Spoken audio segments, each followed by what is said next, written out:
मुंबई पोलिसांकडून राज आणि उद्धव ठाकरे यांना अद्यापही रॅली काढण्याची परवानगी मिळालेली नाही। राज 5 तारखेला तर उद्धव ठाकरे 7 तारखेला हिंदी सक्तीच्या विरोधात रॅली काढण्याची तयारी करत आहेत। राजकीय वातावरण तापण्याची चिन्ह देखील दिसत आहेत। हिंदीची समस्या असेल तर चित्रपट उद्योगाला नोएडाला पाठवा, कुमार विश्वास यांचे राज ठाकरेंना आवाहन। भाषेच्या वादातून नवी ठिणगी पेटू शकते। मुंबईतील ओशिवरामधील आदर्श नगर येथे फर्निचर दुकानात मोठी आग लागली। लाखो रुपयांचा माल जळून खाक झाला तर घटनेत कोणतीही जीवितहानी झालेली नाही। कोकण ठाण्यानंतर आता मुंबईसाठी देखील अलर्ट जारी केला आहे। सकाळपासून उपनगरात पाऊस सुरूच, डोंगराळ भागात पर्यटकांची गर्दी वाढली। दरभंगा विमानतळावरून मुंबईला जाणारी आकाशा एअर्सची थेट विमान सेवा 1 जुलैपासून सुरू होणार।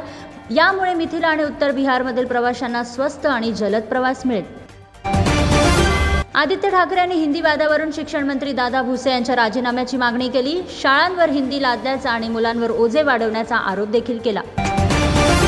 वांद्रेवासीय चिंतेत आहेत, कारण झोपडपट्टी पुनर्वसन योजनेअंतर्गत 200 वर्ष जुना मिरकेल क्रॉस आणि झोपड्या पाडण्यात येणार आहेत। झोपडपट्टी पुनर्वसन योजनेअंतर्गत मिरकेल क्रॉस हटवण्याचे हे प्रकरण आता मुंबई उच्च न्यायालयात देखील पोहोचले। दहिसरमधील घरटनपाडा येथे कचऱ्यात सापडले 8 पिस्तूल। खेळताना एका मुलाने चुकून गोळी झाडली, मात्र या घटनेत कोणतीही जीवितहानी झाली नाही। अज्ञात आरोपी विरुद्ध गुन्हा दाखल। अभिनेत्री शेफाली जरीवालाच्या मृत्यूची चौकशी सुरू। पोलिसांनी सांगितले की हा मृत्यू हृदयविकाराने झाल्याचा संशय आहे। फॉरेन्सिक टीमने औषधांचे नमुने घेतले। रस्त्यावर खड्डे नाहीत, पण रस्ता खड्ड्यांमध्ये आहे। मुंबईतील वांद्रे बस स्थानकाची अवस्था वाईट, व्हिडिओ सोशल मीडियावर व्हायरल। मुंबईतील डबेवाल्यांच्या सेवा आता 200 रुपयांनी महागल्या आहेत। मुंबई टिफिन बॉक्स सप्लायर असोसिएशनने जाहीर केले, चांगल्या सुविधांसाठी दरवाढ आवश्यक असल्याचे सांगितले।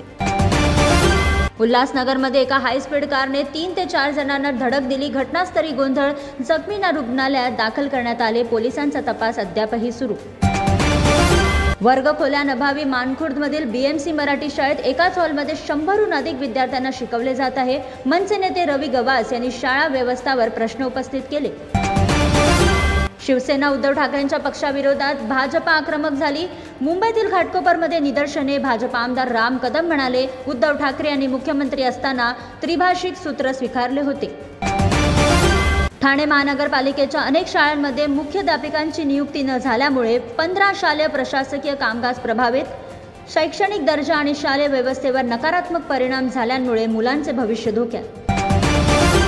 कल्याण उल्हासनगर रस्त्यावर 16 एसटी बसला अपघात झाला। सकाळी 5 वाजता अचानक बस बॅरिकेडला धडकली, ज्यामुळे बसचा पुढचा भाग खराब झाला। घटनेत एक दुचाकीस्वार जखमी। महानगरपालिका निवडणुकीसाठी काँग्रेसने 34 सदस्यांची समिती स्थापन केली। मुंबई अध्यक्ष वर्षा गायकवाड यांच्या अध्यक्षतेखाली निवडणूक प्रचार होणार। माजी अध्यक्ष जगताप यांना जागा न मिळाल्याने पक्षात मतभेद होण्याची शक्यता। मुंबई इंडियन्स फ्रँचाइजचा मोठा निर्णय, निकोलस पुरण यांना MI न्यूयॉर्कचा कर्णधार बनवला। IPL 2025 मध्ये मुंबई इंडियन्स यांचे 6वे विजेतेपद जिंकू शकले नाही। मुंबई आंतरराष्ट्रीय विमानतळावर साप तस्करीचे आणखी एक प्रकरण समोर आले। थायलंडमधील एका तरुणाला अटक, 16 जिवंत साप त्यांच्या जवळ सापडले। मुंबईत 21 कोटी 55 लाख रुपयांचे ड्रग्ज जप्त। ओशिवरा पोलिसांनी जोगेश्वरी येथील एका हॉटेलवर छापा टाकला। 2 परदेशी नागरिकांना अटक।